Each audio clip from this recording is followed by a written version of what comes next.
But it's really an honor to be part of this inaugural Elevate Inclusion Summit. It's a really important event to celebrate inclusive investing in Oregon's entrepreneurs. Many decades ago, my first job was working in my mom's small business. And I got to see the rewards of being a small business owner, the independence, the ability to pursue a passion. But I also saw how much hard work it is, and I saw the challenges. Now, advancing to today's world, there's a lot more complexities in the world today. The economy is global, technology is ubiquitous. We have challenges now that we could not have imagined back then. I could start with a long list of issues just that come out of the Trump administration, but that would take the entire time of my speech. So, but we also have bold and important movements to address some of those challenges. Movements like Black Lives Matter, Me Too. And importantly, we have Elevate Capital and others who are here today in this first annual Inclusion Summit, because we recognize here today that diversity matters, inclusion matters. People bring different life experiences to the work they do. People of different backgrounds, different genders, different sexual orientations, from different countries with different life experiences. And they all bring unique perspectives and unique approaches. And here in Oregon, where I'm very glad to be today, we applaud investment in entrepreneurs from diverse backgrounds because we know this is how we're going to solve the pressing problems we face today. Today, many women are making history as CEOs, as business owners, as scientists, as artists, advocates, and serving in public office. But we still have a long way to go. We still don't have equal pay for equal work, for example. In Oregon, women earn about 79 cents for every dollar made by men. Equal pay for equal work is something we should all be able to agree on. The gender wage gap is even wider for African American women, Latina, and Native American women. And I'm excited to see organizations like Elevate Capital empower women and others from diverse and underrepresented backgrounds to succeed in fields where they have too often been left out or left behind.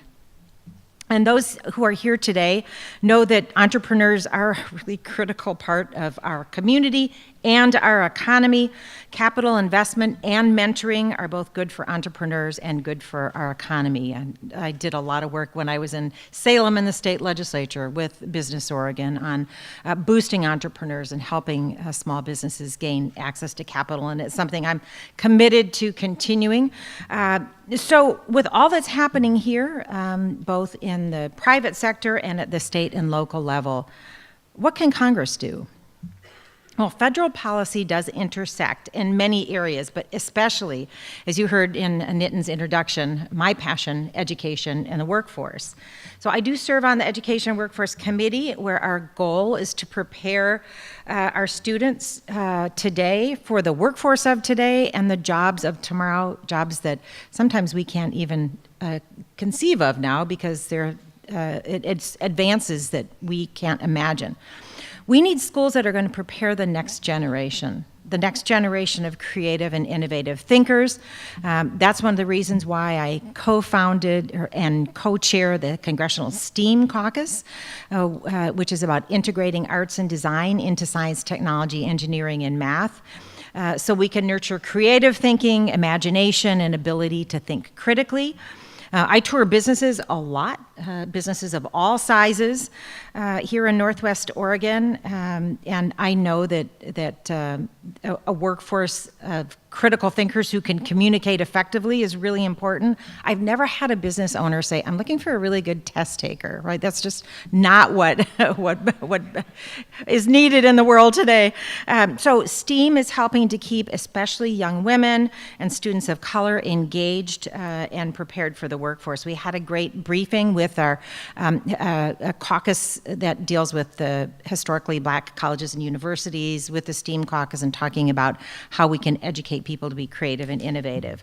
Career and technical education is important as well, and I'm glad that Congress recently passed a bill to help fund career and technical education programs in schools. But we also need to recognize that not everyone is on the same path into the workforce. Apprenticeships can be one path.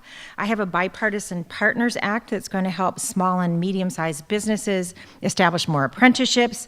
And of course, in Oregon, thousands of entrepreneurs and small business owners are women, veterans, and minority-owned. I have a bill called the Assuring Contracting Equity Act, or the ACE Act, to expand opportunities for small businesses to secure federal contracts.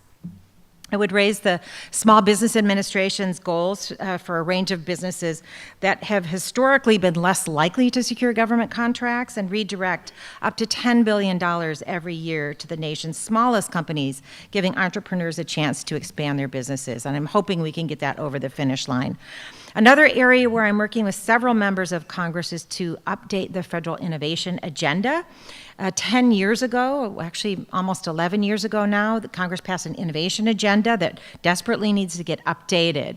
And I've had some roundtable discussions about that work. Some of the issues that come up are significant investment in the National Science Foundation, streamlining paperwork for the Small Business Administration, fixing our broken immigration system, making higher education more affordable and accessible, addressing climate change, and making sure that everyone has access to health care. So those are all issues that affect businesses and individuals, businesses of all sizes. As part of this conversation, here in Portland, a local tech CEO explained the importance of diversity and inclusion when considering how do we update this innovation agenda. And he said, people innovate to solve problems they've experienced. And women entrepreneurs and entrepreneurs of different races and from different nations are going to solve problems that generations of white male innovators haven't even thought of, much less experienced and tried to solve. And I do see this as one of the few women in Congress. We're still less than 20%, and I'm the only woman in the Oregon delegation. Issues like paid leave, affordable childcare tend to be priorities for women members of Congress. Earlier this year, I visited with the Accelerate Fund here in Portland, a program for women entrepreneurs, and I heard about their companies and products, innovations in women's health products, for example. So diverse ideas have made countless contributions to our communities, to our culture, and to our economy, and especially at this point in time, in our challenging point in time in our nation, immigrants are twice as likely to start a business as those born in the United States. We must recognize that. And skills that immigrants, including dreamers, bring to this country will help our economy thrive. So it's a challenging time on those issues, but it's a message that we absolutely must continue to get out there to everyone across this country. So encouraging inclusive innovation is also an important message for the next generation, for Annika and her peers. It's critical that young people of all genders and backgrounds see what they can do and what they can be and what their future could bring. And there's this old saying that you can't be what you can't see. So modeling this is so important for the next generation. And plus, it's a really important lesson for all of us, regardless of our age and background, to see that our society can change for the better and to recognize that we must be intentional about designing policies that address equity and inclusion. And that's why we're here today. We're here to celebrate diversity, to motivate, to encourage, to spur investment and mentorship, and to make lasting connections. So thank you again for including me in this first annual summit. I look forward to seeing what comes next for Elevate Capital and for all of you who are here today. So thank you again. Enjoy the conference. Of course.